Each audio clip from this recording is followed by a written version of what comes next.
शादी समारोह के दरमियान दुल्हन को एक युवक के द्वारा गोली मारने को लेकर आरजेडी ने सरकार से पूछा सवाल।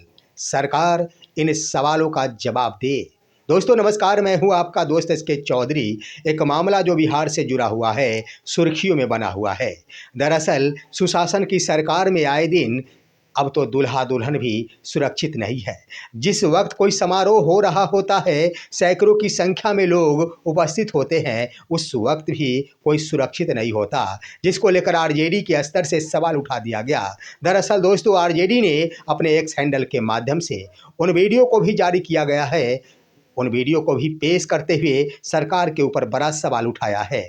उस वीडियो को पोस्ट करते हुए जिसमें उस दुल्हन को एक युवक के द्वारा गोली मारी जा रही है, उस वीडियो को मैं आपको इस वीडियो में बताऊंगा, जिसको लेकर आरजेडी ने सरकार के ऊपर सवाल पूछ दिया है कि आखिर बिहार में इतने धड़ल्ले से बंदूकें की खरीद कहां से होती है, बंदूक सप्लाई करने वाला कौन है, हथियार बेचने वाला कौन है। इस पर सरकार क्या अंकुश लगाने में विफल है, जवाब दे।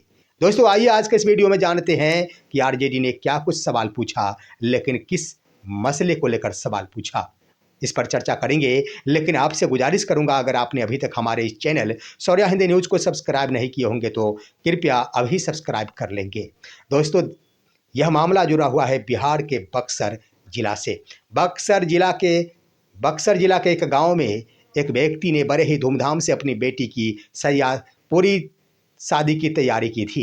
शादी होने वाली थी, दूल्हा भी पहुंच चुके थे स्टेज पर और वरमाला का कार्यक्रम होने जा रहा था। इसी बीच आपको मालूम है कि एक लड़की जो उस व्यक्ति के परिवार की ही लड़की थी, वह आरती उतार रही थी दूल्हा और दुल्हन के। इसी बीच अपने मुंह पर गमछी बांधे हुए, नकाब पहने हुए एक व्यक्ति एंट्री लेता है। जब तक कोई कुछ समझ पाते हैं, अचानक वो व्यक्ति पिस्टल निकालता है और दुल्हन को सटाकर गोली मार देता है। कोई कुछ समझ नहीं पाता है, गीत संगीत बज रहे होते हैं, जिसके कारण गोली की आवाज़ भी सही से लोग सुन नहीं पाते। देखते ही देखते दुल्हन उसी स्टेज पर गिर जाती है। जब गिर जाती है तो शोर शराबा प्रारंभ होता है, चीख प्रारंभ हो जाती है, लेकिन दुल्हन उस वक्त भी जीवित थी और अभी भी जीवित है। दुल्हन चिल्लाते हुए कहती है, दीनबंधु ने गोली मारी है। अब दोस्तों यहाँ पर आपको उत्सुकता बनी होगी कि आखिर वो वीडियो क्या है जिस वक्त गोली मारी गई थी। जरा देखिए इस वीडियो में। दोस्तों आपने देख लिया कि किस कदर यह रीति रिवाज, खुशियों का यह माहौल मातम में बदल गया है। दरअसल गोली मारी गई, गोली मारने के तुरंत बाद ही लोग दुल्हन को संभालने में लग गए, लेकिन वह अभियुक्त जिसने गोली मारी थी जान बचाकर फिरार हो गए। लेकिन वो फिदार आखिर होगा कहाँ, यही तो बड़ा सवाल है। फिदार तो हो गया, लेकिन उसके हाथों में हथियार किसने दिया? उसने अगर खरीदा तो कहाँ से खरीदा? सरकार क्यों विफल है हथियारों की अवैध बिक्री पर, खरीद पर? इसी का सवाल आरजेडी के स्तर से पूछा गया है दोस्तों। लेकिन मैं बता देना चाहूँगा कि आखिर यह घटना को अंजाम देने वाला व्यक्ति कहीं और का नहीं था, उसी दुल्हन के पड़ोसी था। और यह मामला प्रेम प्रसंग से जुड़ा होना बताया जा रहा है। लेकिन उस दुल्हन के पिता का कहना है कि वह लड़का दीनबंधु एक तरफा हमारी बेटी से प्रेम करता था, हमारी बेटी उससे प्रेम नहीं करती थी। अगर हमें जानकारी होती तो मैं उसकी विवाह उसके साथ करा दिया होता, लेकिन एक तरफा प्रेम में आखिर हमारी बेटी को गोली मारी गई।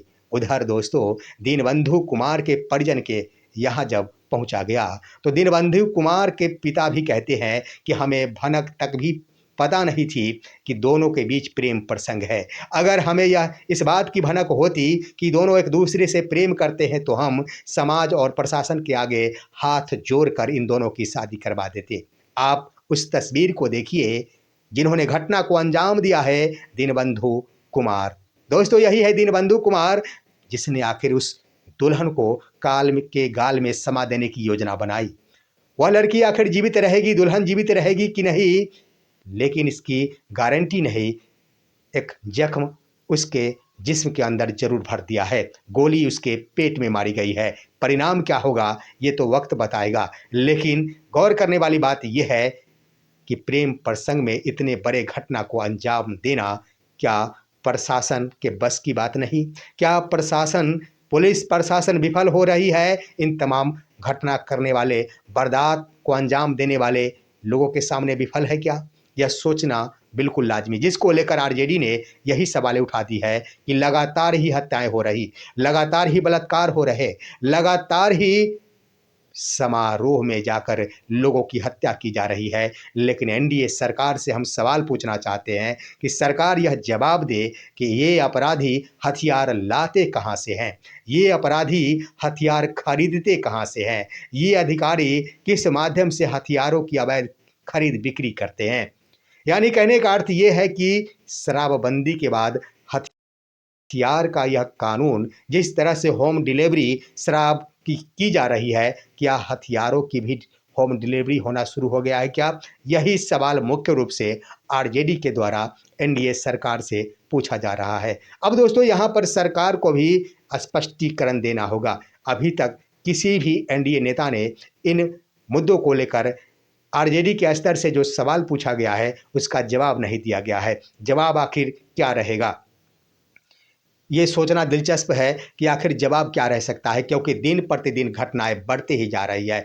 दिन प्रतिदिन हत्याएं, मौत, अपहरण, लूट इत्यादि की घटनाएं देखने को मिल रही है, जिसको लेकर विपक्ष के द्वारा सरकार को घेरने की पूरी प्रयास और शक्ति लगा दी गई है। देखना है क्या कुछ होता है इस कांड को लेकर। लेकिन इतनी बातें जरूर है कि एक भीड़ में आकर इस बड़े घटना को अंजाम देना पुलिस प्रशासन के ऊपर बड़ा सवाल जरूर खड़ा करता है, क्योंकि अपराधियों में पुलिस प्रशासन का कोई खौफ नहीं है। इस पर आप क्या कहेंगे?